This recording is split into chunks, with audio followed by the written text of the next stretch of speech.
নমস্কার, আমি মনি। আপনারা দেখছেন মনির পাকশালা। স্বাগত জানাই সকলকে আরও একবার। আজকে আবার চলে এসেছি একটা নতুন রান্নার পদ নিয়ে, যেটা হচ্ছে একদম হালকা পাতলা মাছের ঝোল বানাবো আমরা আলু দিয়ে। দেখতে থাকুন কিভাবে বানাচ্ছি।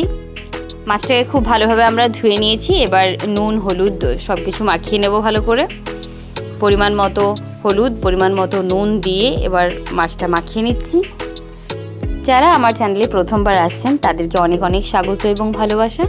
আমার চ্যানেলে এরকম ঘরোয়া রেসিপি যদি আরও দেখতে চান অবশ্যই চ্যানেলটাকে সাবস্ক্রাইব করতে ভুলবেন না। আমার চ্যানেলে আগের ভিডিওগুলো অবশ্যই দেখে জানাবেন কমেন্টে কেমন লাগছে। আর আমি আরও অনেক সুন্দর সুন্দর রান্নার ভিডিও তাহলে আপনাদের কাছে নিয়ে আসতে পারবো। আপনাদের কমেন্ট ভীষণই ইম্পর্ট্যান্ট আমার কাছে, তাই অবশ্যই কমেন্ট করতে ভুলবেন না। মাছটা আমরা ভেজে নিচ্ছি তেলে, একটু ডিপ ফ্রাই করেই ভাজবো। গ্যাসটা হাই টু মিডিয়াম ফ্লেমেই রাখবেন প্রয়োজন মতো। এখন আমি মিডিয়াম ফ্লেমে রেখেই ভেজে নিচ্ছি। খুব বেশি হাই ফ্লেম হলে মাছটা পুড়ে যেতে পারে। দুই দিকটাই ভালো করে উল্টে পাল্টে নিয়ে ভেজে নেব।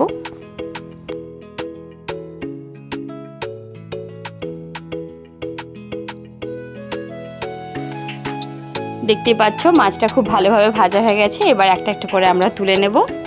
মাছ ভাজা হয়ে গেছে। এবার ভাজা মাছগুলো আমরা সাইডে রেখে একটা প্রেসার কুকারে কয়েকটা আলু মিডিয়াম সাইজে কেটে নিয়ে একটু বয়েল করে নেব। তাতে আমরা সামান্য পরিমাণ নুনও দিয়ে দিচ্ছি।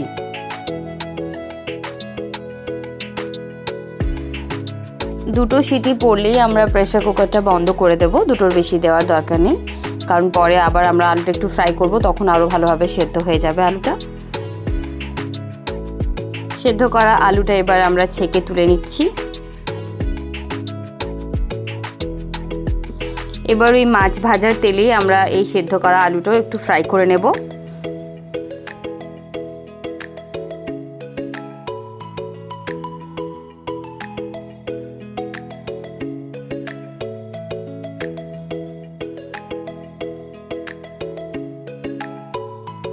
হালকা ভাজা হয়ে যাওয়ার পরে আলুগুলো তুলে নিলাম। খুব বেশি ডিপ ফ্রাই আমরা করব না। এবার ওই তেলেই সামান্য পরিমাণ পাঁচফোড়ন, একটা তেজপাতা, দুটো লবঙ্গ, দুটো এলাচ দিয়ে দিলাম।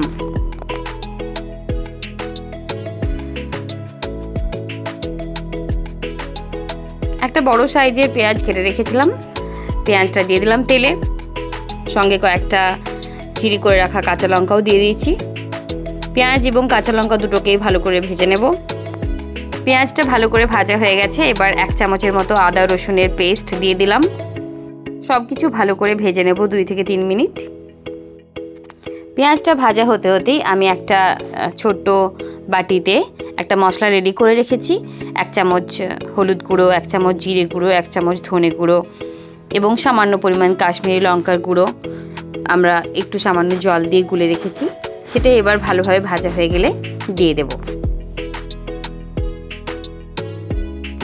ভালো করে আমরা গুঁড়ো মশলাগুলো ভেজে নিচ্ছি, কষিয়ে নিতে হবে একটুক্ষণ ধরে, যাতে মশলার গন্ধটা না আসে, কাঁচা গন্ধটা যাতে চলে যায়। মশলা থেকে তেল ছেড়ে দেওয়ার পরেই কেটে রাখা টমেটোটাও আমরা দিয়ে দিচ্ছি এখানে। টমেটোটা ভালোভাবে সিদ্ধ হয়ে গলে যাওয়ার জন্য হাই ফ্লেমে একটুক্ষণ ভালো করে কষাবো।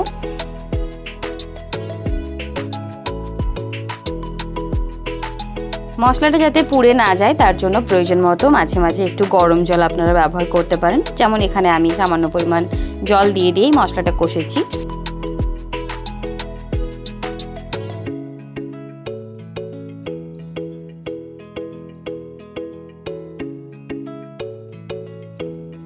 দেখতেই পাচ্ছ টমেটোটা বেশ ভালোভাবেই গলে গেছে, মশলাটাও আমাদের কষা হয়ে গেছে। এবার সামান্য পরিমাণ জল দিয়ে একটু আমরা মশলাটা বাড়ালাম, আর একটু নাড়িয়ে চাড়িয়ে খানিকটা জল আবার দেব।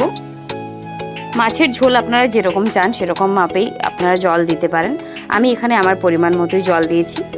এবার তাতে আমি ভাজা আলুগুলো এতে ছেড়ে দিলাম এবং ভেজে রাখা মাছটাও আমরা এতেই দিয়ে দেব।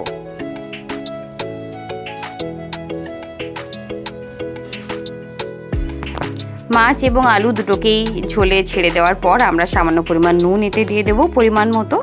আপনারা চাইলে একবার টেস্ট করেও নুনটা দিতে পারেন, অসুবিধা নেই। একটুক্ষণ আমরা ঝোলটা ফুটিয়ে নেব ভালোভাবে, যাতে মাছটা একটু নরম হয়ে যায়।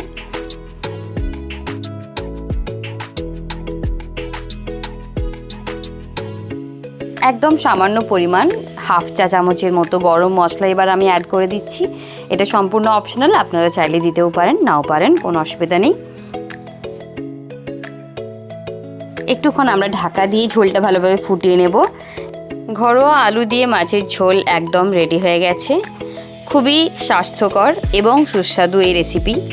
আপনারাও বাড়িতে একবার অবশ্যই বানান এবং আমাকে কমেন্টে জানাবেন কেমন লাগলো এই রান্নাটা। আর আমার চ্যানেলটা অবশ্যই সাবস্ক্রাইব করুন, দেখতে থাকুন মনির পাকশালা। আপনারা যদি কোনো ঘরোয়া স্বাস্থ্যকর এবং সুস্বাদু রান্না জানতে চান তাহলে অবশ্যই কিন্তু আমাকে কমেন্টে জানাবেন, বা যে কোনো আপনাদের রেসিপি যদি জানার ইচ্ছে থাকে, মনির পাকশালা চ্যানেলে আপনাদের দেখার ইচ্ছে থাকে, অবশ্যই বানাবো আপনাদের জন্য। কমেন্টে জানাতে কিন্তু ভুলবেন না। অনেক অনেক ভালো থেকো, সুস্থ থেকো, দেখতে থাকো মনির পাকশালা। ভিডিওটি দেখার জন্য অসংখ্য ধন্যবাদ।